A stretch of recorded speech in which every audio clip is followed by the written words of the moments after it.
بسم اللہ الرحمن الرحیم۔ شروع اللہ کے نام سے جو رحمان و رحیم ہے۔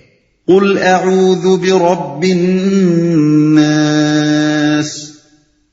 ملک الناس الہ الناس من شر الوسواس الخناس الذي يوسوس في صدور الناس من الجنة والناس۔ کہو میں پناہ مانگتا ہوں انسانوں کے رب، انسانوں کے بادشاہ، انسانوں کے حقیقی معبود کی اس وسوسہ ڈالنے والے کے شر سے جو بار بار پلٹ کر آتا ہے، جو لوگوں کے دلوں میں وسوسے ڈالتا ہے، خواہ وہ جنوں میں سے ہو یا انسانوں میں سے، حقیقی معبود کی۔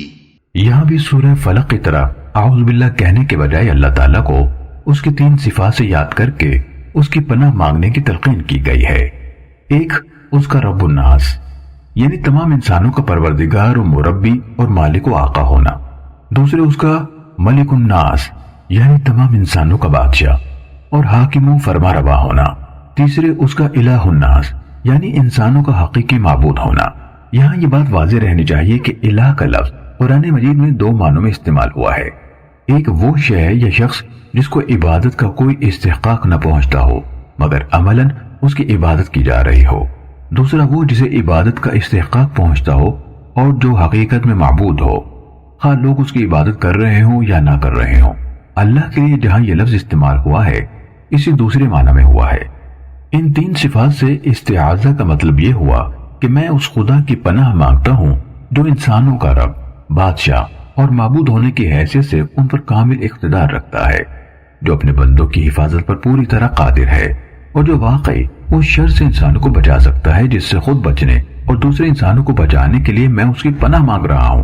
یہی نہیں بلکہ چونکہ وہی رب اور بادشاہ اور الہ ہے، اس لیے اس کے سوا اور کوئی ہے ہی نہیں جس سے میں پناہ مانگوں اور جو حقیقت میں پناہ دے بھی سکتا ہو۔ پلٹ کر آتا ہے۔ اصل میں وسواس الخناس کے الفاظ استعمال ہوئے ہیں۔ وسواس کے معنی ہے بار بار وسوسہ ڈالنے والا، اور وسوسے کے معنی ہے پے در پہ ایسے طریقے یا طریقوں سے کسی کے دل میں کوئی بری بات ڈالنا کہ جس کے دل میں وہ ڈالی جا رہی ہو اسے یہ محسوس نہ ہو سکے کہ وسوسہ انداز اس کے دل میں ایک بری بات ڈال رہا ہے۔ وسوسے کے لفظ میں خود تکرار کا مفہوم شامل ہے، جیسے زلزلے میں حرکت کی تکرار کا مفہوم شامل ہے، کیونکہ انسان صرف ایک دفعہ بہکانے سے نہیں بہکتا بلکہ اسے بہکانے کی پے در پہ کوشش کرنی ہوتی ہے۔ اس لیے ایسی کوشش کو وسوسہ اور کوشش کرنے والے کو وسواس کہا جاتا ہے۔ رہا لفظ خناس تو یہ خنوس سے ہے، جس کے معنی ظاہر ہونے کے بعد چھپنے یا آنے کے بعد پیچھے ہٹ جانے کے ہیں، اور خناس چونکہ مبالغے کا صیغہ ہے اس لیے اس کے معنی یہ فعل بکثرت کرنے والے کے ہوئے۔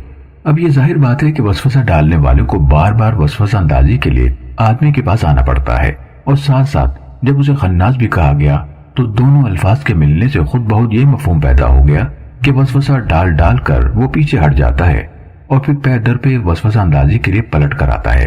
بالفاظ دیگر ایک مرتبہ اس کی وسوسہ اندازی کی کوشش جب ناکام ہوتی ہے تو وہ چلا جاتا ہے، پھر وہی کوشش کرنے کے لیے دوبارہ سے بارہ اور بار بار آتا رہتا ہے۔ وسواس الخناس کا مطلب سمجھ لینے کے بعد اب اس بات پر غور کرنا چاہیے کہ اس کے شر سے پناہ مانگنے کا مطلب کیا ہے۔ اس کا ایک مطلب تو یہ ہے کہ پناہ مانگنے والا خود اس کے شر سے خدا کی پناہ مانگتا ہے، یعنی اس شر سے کہ وہ کہیں اس کے اپنے دل میں کوئی وسوسہ نہ ڈالتے۔ دوسرا مطلب یہ ہے کہ اللہ کے راستے کی طرف دعوت دینے والے کے خلاف جو شخص بھی لوگوں کے دلوں میں وسوسے ڈالتا پھرے اس کے شر سے داعی حق خدا کی پناہ مانگتا ہے۔ داعی الی الحق کے بس کا یہ کام نہیں ہے کہ اس کی ذات کے خلاف جن جن لوگوں کے دلوں میں وسوسے ڈالے جا رہے ہوں ان سب تک خود پہنچے اور ایک ایک شخص کی غلط فہمیوں کو صاف کرے۔ اس کے لیے یہ بھی مناسب نہیں ہے کہ اپنی دعوت الی اللہ کا کام چھوڑ چھاڑ کر وسوسہ اندازوں کی پیدا کرتا غلط فہمیوں کو صاف کرنے اور ان کے الزامات کی جواب دہی کرنے میں لگ جائے۔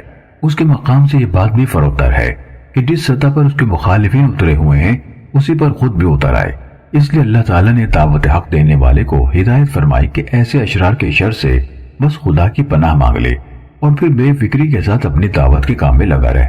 اس کے بعد ان سے نمٹنا تیرا کام نہیں بلکہ رب الناس، ملک الناس اور الہ الناس کا کام ہے۔ اس مقام پر یہ بھی سمجھ لینا چاہیے کہ وسوسہ عمل شر کا نقطہ آغاز ہے۔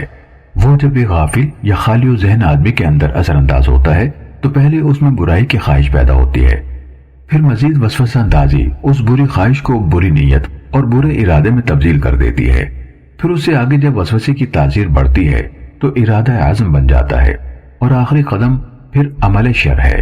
اس لیے وسوسہ انداز کے شر سے خدا کی پناہ مانگنے کا مطلب یہ ہے کہ شر کا آغاز جس مقام سے ہوتا ہے اللہ تعالیٰ اسی مقام پر اس کا قلقمہ فرما دے۔ دوسرے لحاظ سے اگر دیکھا جائے تو وسوسہ اندازوں کی شر کی ترتیب یہ نظر آتی ہے کہ پہلے وہ کھلے کھلے کفر، شرک، دہریت یا اللہ اور رسول سے بغاوت اور اللہ والوں کے عداوت پر اکساتے ہیں۔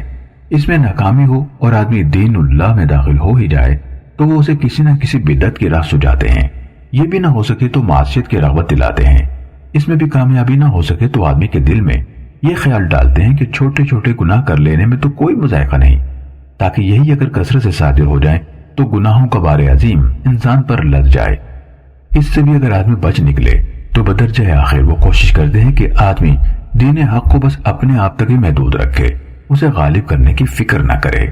لیکن اگر کوئی شخص ان تمام چالوں کو ناکام کر دے تو پھر شیاطین جن و انس کی پوری پارٹی ایسے آدمی پر پل پڑتی ہے، اس کے خلاف لوگوں کو اکساتی اور بھڑکاتی ہے، اس پر گالیوں اور الزامات کی بوچھاڑ کرواتی ہے، اسے ہر طرف بدنام اور رسوا کرنے کی کوشش کرتی ہے۔ پھر شیطان اس مرد مومن کو آ کر غصہ دلاتا ہے اور کہتا ہے کہ یہ سب کچھ برداشت کر لینا تو بڑی بزدلی کی بات ہے، اٹھ اور ان حملہ آوروں سے بھیڑ جا۔ یہ شیطان کا آخری حربہ ہے جس سے وہ دعوت حق کی راہ کھوٹی کرانے اور داعی حق کو راہ کے کانٹوں سے الجھا دینے کی کوشش کرتا ہے۔ اس سے بھی اگر داعی حق بچ نکلے تو شیطان اس کے آگے بے بس ہو جاتا ہے۔ یہی وہ چیز ہے جس کے متعلق قرآن مجید میں ارشاد ہوا ہے وَإِمَّا يَنزَغَنَّكَ مِنَ الشَّيْطَانِ نَزْغٌ فَاسْتَعِذْ بِاللَّهِ، اور اگر شیطان کی طرف سے تمہیں کوئی اکساہٹ محسوس ہو تو اللہ کی پناہ مانگو۔ وَقُلْ رَبِّ أَعُوذُ بِكَ مِنْ هَمَزَاتِ الشَّيْطَانِ، کہو میرے پروردگار میں شیاطین کی اکساہٹوں سے تیری پناہ مانگتا ہوں۔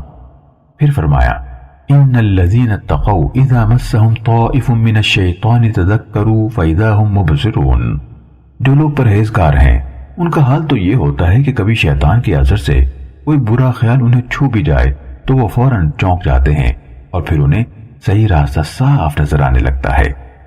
اور اسی بنا پر جو لوگ شیطان کے اس آخری حربے سے بچ نکلے ان کے بارے میں اللہ تعالیٰ کا ارشاد ہے وَمَا يُلَقَّاهَا إِلَّا ذُو حَظٍّ عَظِيمٍ، یہ چیز بڑے نصیبے والے کے سوا کسی کو حاصل نہیں ہوتی۔ اس سلسلے میں ایک بات اور بھی نگاہ میں رہنی چاہیے، وہ یہ کہ انسان کے دل میں وسوسہ اندازی صرف باہر سے شیاطین جن و انسی نہیں کرتے بلکہ اندر سے خود انسان کا اپنا نفس بھی کرتا ہے۔ اس کے اپنے غلط نظریات اس کی عقل کو گمراہ کرتے ہیں، اس کے اپنی ناجائز اغراض و خواہشات اس کی قوت تمیز اور قوت ارادی اور قوت فیصلہ کو بدراہ کرتی ہیں، اور باہر کے شیاطین ہی نہیں انسان کے اندر اس کے اپنے نفس کا شیطان بھی اس کو بہکاتا ہے۔ یہی بات ہے جو قرآن میں ایک جگہ فرمائی گئی ہے وَنَعْلَمُ مَا تُوَسْوِسُ بِهِ نَفْسُ، اور ہم اس کے اپنے نفس سے ابھرنے والے وسوسوں کو جانتے ہیں۔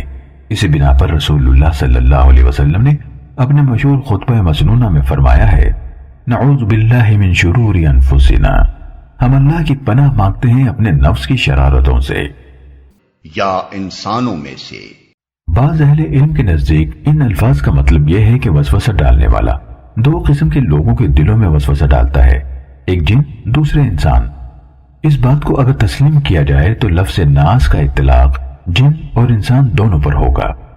کہتے ہیں کہ ایسا ہو سکتا ہے کیونکہ قرآن میں جب رجال یعنی مردوں کا لفظ جنوں کے لیے استعمال ہوا ہے جیسا کہ سورہ جن آیت نمبر 6 میں ہم دیکھتے ہیں، اور جب نفرہ کا استعمال جنوں کے گروہ پر ہو سکتا ہے جیسے کہ سورہ احقاف آیت نمبر 29 میں ہوا ہے، تو مجازاً ناس کے لفظ میں بھی انسان اور جن دونوں شامل ہو سکتے ہیں۔ لیکن یہ رائے اس لیے غلط ہے کہ ناس اور انس اور انسان کے الفاظ لغت کے اعتبار سے لفظ جن کی ضد ہیں۔ جن کے اصل معنی پوشیدہ مخلوق کے ہیں، اور جن کو جن اسی بنا پر کہا جاتا ہے کہ وہ انسانی آنکھ سے مخفی ہے۔ اس کے برعکس ناس اور انس کے الفاظ انسان کے لیے بولے ہی اسی بنا پر جاتے ہیں کہ وہ ظاہر اور مرئی اور محسوس ہے۔ سورہ قصص آیت نمبر 29 میں ہے آنس من جانب الطور نارا۔ یہاں آنس کے معنی رأی ہیں، یعنی حضرت موسیٰ علیہ السلام نے کوہ طور کے کنارے آگ دیکھی۔ سورہ نساء آیت نمبر 6 میں ہے فَإِنْ آنَسْتُم مِّنْهُمْ رُشْدًا، اگر تم محسوس کرو کہ یتیم بچے اب ہوش مند ہو گئے ہیں۔ یہاں آنستم کے معنی احسنتم یا ارأیتم ہے، بس ناس کا اطلاق لغت عربی کی روح سے جنوں پر نہیں ہو سکتا، اور آیت کے صحیح معنی یہ ہے کہ اس وسوسہ انداز کے شر سے جو انسانوں کے دلوں میں وسوسے ڈالتا ہے، خواہ وہ جنوں میں سے ہو یا خود انسانوں میں سے، یعنی دوسرے الفاظ میں وسوسہ اندازی کا کام شیاطین جن بھی کرتے ہیں اور شیاطین انس بھی، اور دونوں کے شر سے پناہ مانگنے کی اس سورہ میں تلقین کی گئی ہے۔ اس معنی کی تائید قرآن سے بھی ہوتی ہے اور حدیث سے بھی۔ قرآن مجید میں فرمایا گیا وَكَذَلِكَ جَعَلْنَا لِكُلِّ نَبِيٍّ عَدُوًّا شَيَاطِينَ الْإِنسِ وَالْجِنِّ يُوحِي بَعْضُهُمْ إِلَى بَعْضٍ زُخْرُفَ الْقَوْلِ غُرُورًا، اور اسی طرح ہم نے ہر نبی کے لیے شیطان جنوں اور شیطان انسانوں کو دشمن بنا دیا ہے، جو ایک دوسرے پر خوشائند باتیں دھوکے اور فریب کے طور پر القاء کرتے ہیں۔ اور حدیث میں امام احمد، نسائی اور ابن حبان حضرت ابو ذر رضی اللہ عنہ کی روایت نقل کرتے ہیں کہ میں نبی صلی اللہ علیہ وسلم کی خدمت میں حاضر ہوا۔ آپ مسجد میں تشریف فرما تھے۔ فرمایا ابو ذر تم نے نماز پڑھی؟ میں نے عرض کیا کہ نہیں۔ فرمایا اٹھو اور نماز پڑھو۔ چنانچہ میں نے نماز پڑھی اور پھر آ کر بیٹھ گیا۔ حضور صلی اللہ علیہ وسلم نے فرمایا اے ابو ذر، شیاطین انس اور شیاطین جن کے شر سے اللہ کی پناہ مانگو۔ میں نے عرض کیا یا رسول اللہ، کیا انسانوں میں بھی شیطان ہوتے ہیں؟ فرمایا ہاں